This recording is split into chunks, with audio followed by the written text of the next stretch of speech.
जय माता दी, good morning, नमस्ते गाइस, कैसे हैं आप सब? उम्मीद करती हूँ सब लोग बहुत बढ़िया होंगे। मैं भी ठीक हूँ। तो आज का मेरा व्लॉग होने जा रहा है भाई दूज वाले दिन का। ये थोड़ा-सा व्लॉग इसलिए लेट हो गया क्योंकि ये वीडियो मेरे हस्बैंड के मोबाइल से था, तो एक दिन मैं लेना भूल गई, दूसरे दिन मैंने ये वीडियो एडिट नहीं कर पाया क्योंकि दिवाली के बाद भी ना, दिवाली से पहले भी बहुत सारा काम था। दिवाली ख़त्म होने के बाद में भी आप लोग सब समझ ही सकते होंगे कि दिवाली के बाद में भी काफ़ी काम हो जाता है। तो पहले डेकोरेशन में हो जाता है, फिर डेकोरेशन हल्के मतलब धीरे-धीरे ना डेकोरेशन का जितना भी आइटम्स होते हैं, वो भी हमें सब हटा के रखने होते हैं और वो भी सारी चीज़ें ना अरेंज करनी होती हैं, तो उसमें काफ़ी टाइम लग रहा था, तो वीडियो मेरा शूट नहीं हो पाया। और मेरे मोबाइल का प्रॉब्लम मैं बता ही चुकी हूँ कि इसमें स्पेस ना बहुत ज़्यादा जल्दी फुल हो जाता है, तो मेरे मोबाइल से वीडियो बन नहीं पा रहा है, तो हस्बैंड के मोबाइल से जितनी भी वीडियोज़ बन पाती है, उतना मैं एडिट करके आप लोगों के साथ में शेयर कर देती हूँ। तो आज मेरे व्लॉग की शुरुआत हो रही थी मंदिर की साफ-सफाई से, क्योंकि हमारे यहाँ पे जो दिवाली की चौकी लगाई जाती है, वो भाई दूज वाले दिन ही हटाई जाती है। और वैसे भी आज पूजा का जो भाई दूज का जो मुहूर्त है, वो है 1 बज के 10 मिनट से स्टार्ट होगा, तो काफ़ी टाइम है खाना-पीना बनाने के लिए भी और पूजा करने के लिए भी। तो यहाँ सबसे पहले मैं आज उठी तो सुबह साढ़े 4 बजे थी, तो साढ़े 4 बजे उठ के मैंने अपने घर की पूरी साफ-सफाई कर दी है, झाड़ू-पोछा, क्लीनिंग सब कुछ हो चुका है। और नहा के सबसे पहले मैं मंदिर की साइड में आ गई थी क्योंकि चौकी भी हटानी थी और मंदिर भी दोबारा से ठीक करना था, क्योंकि आधे भगवान जी तो चौकी पर आ जाते हैं, आधे भगवान जी मंदिर में रह जाते हैं। और वैसे भी मैंने गेंदे के जो फूलों से डेकोरेशन करी थी मंदिर में, मतलब कि जो नीचे लीव्स बिछा दी थी, वो सारी वहाँ से हटानी है। वैसे तो वो पड़े-पड़े थोड़ा-सा ना ड्राई हो गई हैं, लेकिन और थोड़ा-सा 1-2 दिन और मैं इनको सुखाऊँगी, उसके बाद में फिर मैं इनका रीयूज़ करूँगी। तो जो कुछ भी मैं रीयूज़ करूँगी, वो मैं आप लोगों के साथ में एक सेपरेट वीडियो शेयर कर दूँगी।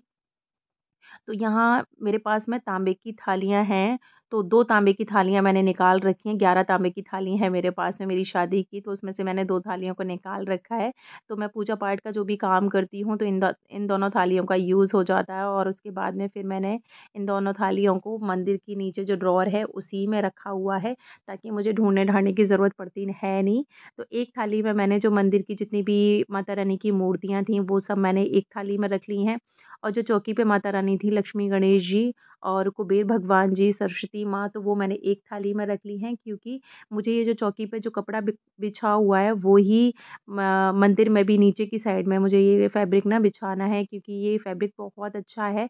ये मैं लेकर तो आई थी अपने लिए कुर्ती बनाने के लिए, तो इसमें से एक कुर्ती मैंने किट्टू के लिए बना दी थी और उस टाइम पे मैं अपने लिए कुर्ती बना नहीं पाई थी। अब मेरा इसका कुर्ती बनाने का मन है नहीं, तो ये काफ़ी बड़ा फैब्रिक है। तो नवरात्रि में भी मैंने इस फैब्रिक का यूज़ किया था, उसके बाद में दिवाली पर भी यूज़ हो गया है। अब ये काफ़ी बड़ा है, तो इसमें से मैं 2 पीस कर लूँगी। तो 1 पीस मंदिर में बिछा ली, मतलब दोनों पीस मंदिर के लिए ही रखूँगी। जब एक थोड़ा गंदा हो जाया करेगा, तो उसको निकाल के धुला करूँगी, तब तक दूसरा बिछा दिया करूँगी, क्योंकि काफ़ी अच्छा लग रहा है ये फैब्रिक। पूजा-पाठ के हिसाब से ना मुझे बहुत सुंदर लग रहा है ये।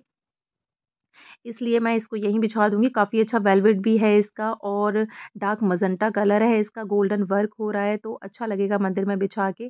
तो यहाँ सबसे पहले मैंने अपने मंदिर को क्लीन कर लिया है। मूर्तियाँ तो जैसे मैंने आपको दिखाई ही हैं कि वो मैंने थाली में अभी रख दी हैं, तो उनको भी अच्छे से साफ़ करके, नहला-धुला के मैं यहाँ मंदिर में उनको विराजमान वापस कर दूँगी, क्योंकि 2 जगह पर पूजा-पाठ हो रही थी मेरी अभी तक, कि चौकी की साइड में भी हो रही थी, मंदिर की साइड में भी हो रही थी। तो ये मैंने पीस काट लिया है और यहाँ अच्छे से मैं इसको बिछा दूँगी। और आज दीदियाँ भी आएँगी 1:30 बजे के आस-पास में, और वैसे तो आप सबको पता ही है, मैं बता भी चुकी हूँ कि मेरा मायका भी आगरा में ही है, ससुराल भी आगरा में ही है। तो ये है कि रक्षाबंधन और भाई दूज वाले त्योहार में से एक बार मैं मम्मी के घर चली जाती हूँ, एक बार मैं यहीं रहती हूँ, ताकि दीदियों को भी ना, मेरे हस्बैंड अकेले हैं, तो कोई दूसरा भाई तो उनका है नहीं, तो फिर ये है कि एक बार मैं उन लोगों को यहाँ बुला लेती हूँ, क्योंकि उनका भी मन करता ही होगा घर भी, मतलब मायके आने का है। तो वो रहती तो वो बिल्कुल घर के पास में ही हैं, 2 दीदियाँ यहीं पास में रहती हैं, एक थोड़ा-सा दूर रहती हैं फिरोज़ाबाद, तो उनका इस बार आने का था नहीं। यही दोनों दीदियाँ आएँगी, तो इनको रात को मैंने इनको कॉल करवा दिया था, ताकि उनको बोल दो कि वो इस बार घर पर ही आ जाएँ।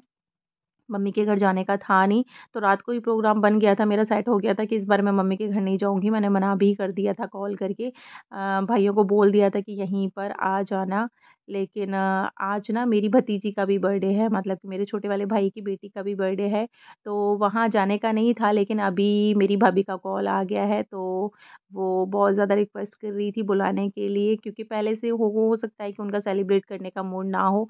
अब एकदम से बना है, तो फिर ये है कि मैंने बोल तो दिया है कि ठीक है, मैं कोशिश करूँगी शाम के टाइम पर आने की, क्योंकि अब तो मैंने दीदियों को बोला हुआ है, तो उनको भी मैं मना नहीं कर सकती, तो उनको खाने-पीने का वैसे भी मैंने तैयारी कर रखी है, तो फिर उनको खिला-पिला के देखती हूँ, शाम को फ्री हो जाऊँगी तो फिर मैं आ जाऊँगी। लेकिन ये है कि पूजा जो भाई दूज का जो टाइमिंग है वो 1:10 से शाम को 6 बजे तक है। तो 6 बजे तक पॉसिबल होगा तो चली जाऊँगी, अगर नहीं हो पाया तो फिर ये है कि जो हमारे यहाँ जो नारियल दिए जाते हैं ना भाई दूज वाले दिन, उनको मैं टीका करके रख दूँगी। तो बाकी ये है कि मैंने ना अपने कज़िन की भी भाई दूज करती हूँ, तो वो भी इस बार आगरा में है नहीं, वो भी कहीं गया हुआ है, तो पता नहीं, इस बार ना पहली बार ऐसा होगा कि मैं जो नारियल होते हैं उन्हीं को टीका करके अपनी भाई दूज कंप्लीट करूँगी। इस बार पहली बार ऐसा होगा कि मेरा एक भी भाई यहाँ नहीं आ पाएगा। क्योंकि छोटे वाले भाई को मैंने मना कर दिया है कि बेकार में तू परेशान मत होना, जब मैं शाम के टाइम पर घर आऊँगी, तो फिर मैं घर पर ही तुम्हारा मिठाई और नारियल ले आऊँगी। तो फिर देखते हैं, अगर शाम को फ्री हो गए तो फिर पहुँचेंगे। तो मंदिर की तो मैंने जितनी भी माता रानी हैं, जितने भी मेरे भगवान जी हैं, उनको मैंने सेट कर दिया है मंदिर में, और इधर मैं दोनों चौकियों को भी यहाँ से हटाने लगी हूँ। जो पूजा पाठ का सामान है, वो भी छोटा-छोटा सामान करके ना बहुत ज़्यादा सामान हो जाता है। तो जो खाने-पीने का सामान था, मिठाई वगैरह भी, वो भी सब मैंने आज ही हटाई है, तो उसको हटा के मैं किचन में रख आई हूँ। यहाँ मैं ये अपना चौकी हटा दे रही हूँ। सबसे पहले मैंने अपना झाड़ू हटाया है, झाड़ू उठा के मैंने यहाँ छोटा-सा मेरा ये स्टोर है तो किचन, लेकिन किचन को ना मैंने स्टोर बना रखा है, तो उसमें मैंने वहाँ रख दिया है। बाकी जो कलरफुल जो नवरात्रि के टाइम पे मैंने चावल कलर करे थे स्वास्तिक बनाने के लिए, तो नवग्रह जो मैंने स्थापित किए थे इसमें, तो वो मेरा नवरात्रि में भी काम आ गया। दिवाली पर भी रंगोली बनाई थी मैंने इससे, तो उसमें भी काम आ गया, और आज मैं यहाँ चौक भी इन्हीं चावलों से बनाऊँगी। उसके बाद मैं इनको ना, मैंने जो कलर किया था वो फूड कलर किया था, तो फिर मैं चिड़ियाओं को डाल दूँगी। तो यहाँ जो दिवाली का जो पानी जो जल भर के लोटा भर के जो रखा जाता है, तो उसे पूरे घर में छिड़काव कर दूँगी, क्योंकि ये बहुत ज़्यादा शुभ माना जाता है। इस घर हमारे घर में जितनी भी नेगेटिव एनर्जी होती है, वो इस जल के छिड़काव से ख़त्म हो जाती है, क्योंकि ये दिवाली की पूजा वाले दिन पूरी रात मंदिर में रखा होता है, तो काफ़ी पवित्र हो जाता है ये जल। तो फिर मैंने पूरे घर में छिड़काव करने के बाद में जितना भी बचा था, वो मैंने अपने जो छोटे से पौधे थे, उनमें रख दिया है। फिर उसके बाद आ गई हूँ मैं पूजा करने के लिए, तो यहाँ मैंने अपना दिया बत्ती।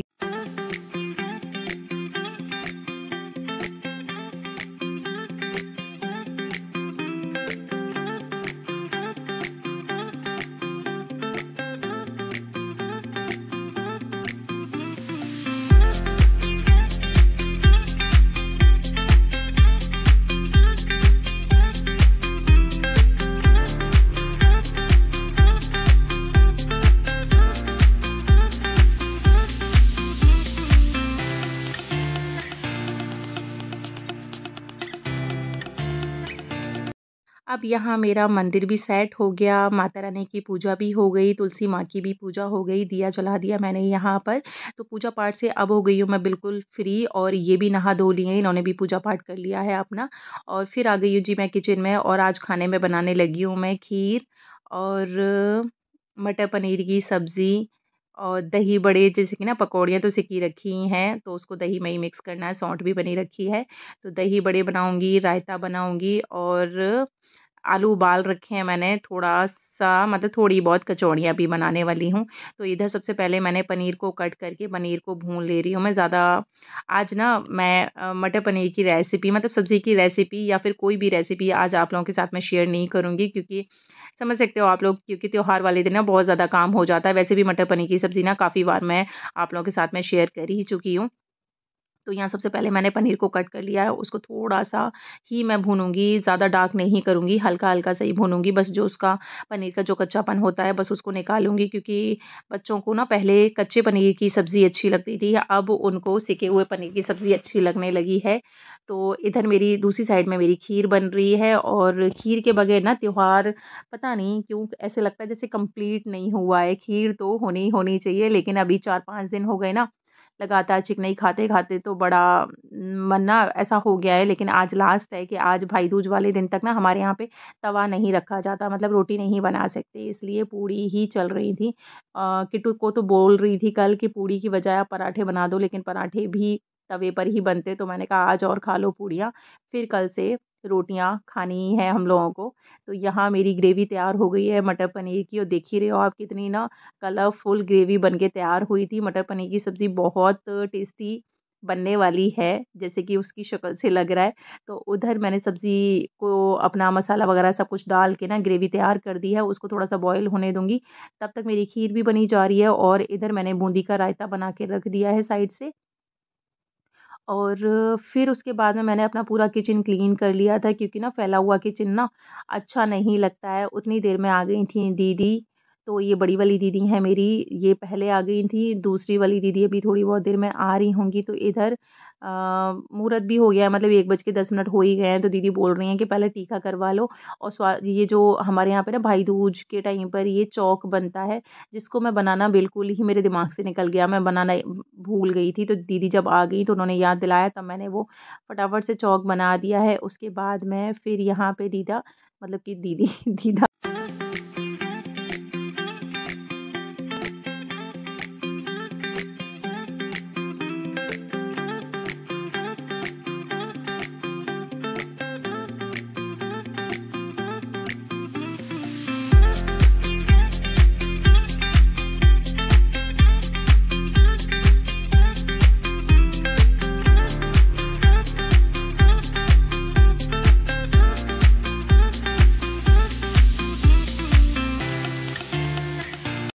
दीदी ने अपना टीका कर दिया था। उसके बाद में फिर मैंने सोचा चलो टाइम तो हो ही गया है, तो मैं भी अपने जितने भी नारियल हैं, मतलब कि 7 नारियल पूजती हूँ मैं। मतलब कि हमारे यहाँ पे ना जब शादी भाई की शादी हो जाती है तो 1 नारियल भाई को दिया जाता है, 1 भाभी को दिया जाता है। इस तरीके से मेरे 7 नारियल हो जाते हैं, जिनमें से 3 भाइयों की शादी हो चुकी है और एक अभी अनमैरिड है, तो उसका सिंगल नारियल रहता है, बाकी सबके 2-2 नारियल हो जाते हैं। तो इस तरीके से 7 नारियल हो जाते हैं। तो मेरा एक भी भाई इस बार पहली बार ऐसा हुआ है कि मैंने नारियल के टीका किया है, एक भी भाई को टीका नहीं कर पाया है। तो हो जाता है कभी-कभी। दूसरा ये हो जाता है, ससुराल की ज़िम्मेदारियों में ना मायके की ज़िम्मेदारियों को थोड़ा-सा पीछे छोड़ना पड़ता है, नहीं तो मैं अगर मम्मी के घर चली जाती तो सारे भाई मिल ही जाते मुझे वहाँ पर। लेकिन अब ठीक है, कोई नहीं, कभी-कभी ना ऐसा होता है, और गृहिणियों को तो वैसे भी महिलाओं के साथ में ये वाली चीज़ होती ही होती है। और वैसे भी हम लोगों को सिखाया जाता है कि मायके को एक बार के लिए पीछे ही रखना चाहिए ससुराल की ज़िम्मेदारियों के सामने।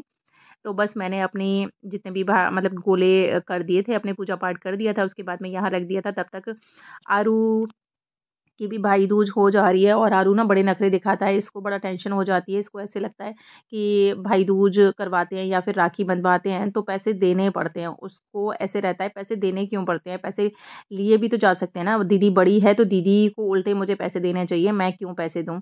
तो उसको ऐसे लगता है, जबकि पैसे तो खुद को उसको जेब से देने नहीं होते। तो बस ये बच्चों की कहानियाँ होती है।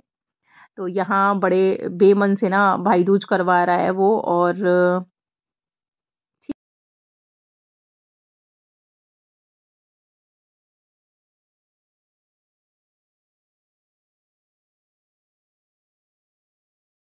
आरू की भाई दूज हो पाई थी, तब तक ये दीदी भी आ गई थी। तो ये बड़ी वाली दीदी से छोटी हैं, तो ये भी अपना पूजा पाठ कंप्लीट कर दे रही हैं। तो बड़ी वाली दीदी ही मेरे टीका वगैरह करती हैं, बाकी ये 2 दीदियाँ सिर्फ़ अपने भाई को ही टीका करती हैं। उनको ऐसे मतलब कि वो उनके यहाँ पहले होता नहीं होगा, तो इसलिए वो बोलती हैं कि नई चीज़ वो नई शुरुआत करेंगी। लेकिन बड़ी दीदी मेरा और इनका दोनों का ही टीका करते हैं। और हमारे यहाँ पे तो ख़ैर ऐसे ही होता है, भाई-भाभी दोनों का ही टीका करते हैं। पर ठीक है, सबके यहाँ के रीति-रिवाज़ ना अलग-अलग होते हैं। तो यहाँ ये सब लोग खाना खाने लगे थे, मैं पूड़ियाँ तल रही थी इन सब के लिए। और अच्छा लगता है कभी-कभी ना सब साथ में सब लोग खाना खाते हैं।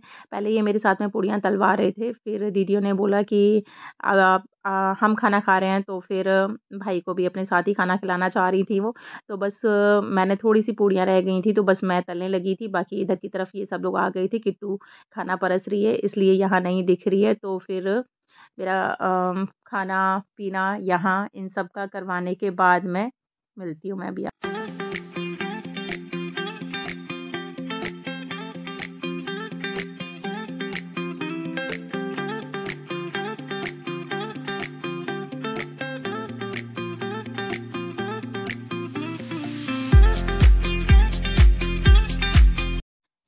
लोग खाना पीना खा के फिर बड़ी वाली दीदी तो तुरंत ही चली गई थी। जो दूसरी वाली दीदी थी वो बैठी थी काफ़ी देर तक, वो 4:30 बजे के अराउंड गई थी अपने घर। उसके बाद मैं उनकी विदा करने के तुरंत बाद ही मैं किचन में आ गई थी। तो किचन के सारे बर्तन बर्तन काफ़ी हो गए थे, तो पूरे बर्तन वॉश करने लगी थी मैं। और शाम को मम्मी के घर का भी जाने का सीन बन रहा था, तो 4:30 पौने 5 बजे करीब, पौने 5 क्या 5 बज गए थे दीदी को जाते जाते। फिर उसके बाद में थकान भी बहुत ज़्यादा हो गई थी और ये भी चले गए थे दूसरी दीदी के यहाँ पर। तो फिर अभी वो आ नहीं पाए थे, घर पे भी ताला लगा नहीं सकते। तो देखते हैं शाम को। वैसे जो मैं बात कर रही हूँ, फ़ोन मेरी छोटी भाभी का ही आया हुआ था, तो उसको मैं रिक्वेस्ट कर रही हूँ कि आज का रहने दो, फिर मैं किसी और दिन घूम जाऊँगी। लेकिन बस वही है कि उसने ना और लोगों को भी बुला रखा होगा बर्थडे के लिए। लेकिन त्योहार वाले दिन ना थोड़ा मुश्किल हो जाता है घर से निकलना हर किसी का। तो फिर वो बस यही बोल रही थी कि मैंने 20-25 लोगों को बुलाया है और कोई भी नहीं आ रहा है। मैंने इतना सारा खाना बना रखा है, तो मैं क्या करूँगी उसका, और ऊपर से आप भी मना कर रही हो आने के लिए। तो बस मैं उसको ऐसे ही बोल रही थी कि माफ़ कर दो भाई, क्योंकि ना मुझे रात को वापस भी आना पड़ता। अगर रात को ना आती मैं, तो एक बार के लिए चली भी जाती कि चलो ठीक है 7-8 बजे तक चली जाऊँगी, फिर सुबह आ जाऊँगी। लेकिन आरू का एनुअल फंक्शन है, तो उसकी डांस प्रैक्टिस चल रही है, इसलिए हम छुट्टी नहीं करवा सकते अभी। इसलिए रात को मुझे घर भी वापस आना पड़ता, सो फिर मैंने उसको मना ही कर दिया। थोड़ा नाराज़ तो होगी, लेकिन कोई नहीं। फिर शाम हो गई थी, तो मैं चेंज करके अपने घर की दिया बत्ती करने लगी थी, और ये आज मैं धुनी भी दे रही हूँ अपने पूरे घर में। और ये त्योहार के बाद में वैसे भी देना ज़रूरी होता है कि जितनी भी बुरी नज़र होती है, जो भी होता है वो सब निकल जाता है, क्योंकि त्योहार वाले दिन आपके घर पे काफ़ी लोग आते जाते रहते हैं, तो किसकी नज़र कैसी हो तो कुछ पता नहीं होता। तो जी, ये था आज का मेरा मेरा व्लॉग। तो उम्मीद करती हूँ आपको मेरे वीडियोज़ अच्छे लग रहे होंगे। अच्छे लग रहे हो तो प्लीज़ लाइक कर दिया करिए, कमेंट भी कर दिया करिए कि आपको मेरे वीडियोज़ कैसे लग रहे हैं। मिलते हैं फिर इसी तरीके की वीडियोज़ के साथ में, तब तक अपना ध्यान रखिए। Till then bye bye.